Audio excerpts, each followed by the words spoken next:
Hello and welcome to Brandy's Poetry Corner, reading from Tom Tiddler's Crowned, chosen by Walter de la Mare, Poems for Children in 1931.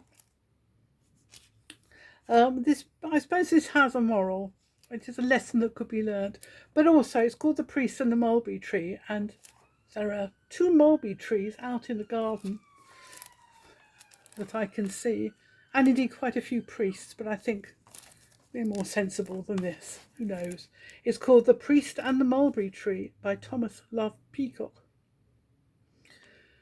Did you hear of the curate who mounted his mare and merrily trotted along to the fair? Of creature more tractable none ever heard. In the height of her speed she would stop at a word.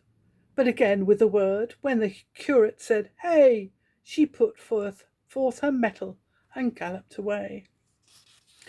As near to the gates of the city he rode, while the sun of September all brilliantly glowed, the good priest discovered with eyes of desire a mulberry tree in a hedge of wild briar. On boughs long and lofty, in many a green shoot, hung large, black and glossy, the beautiful fruit. The curate was hungry and thirsty to boot. He shrunk from the thorns, though he longed for the fruit. With a word he arrested his courser's keen speed, and he stood up erect on the back of his steed. On the saddle he stood, while the creature stood still, and he gathered the fruit till he took his good fill. Sure never, he thought, was a creature so rare, so docile, so true as my excellent mare.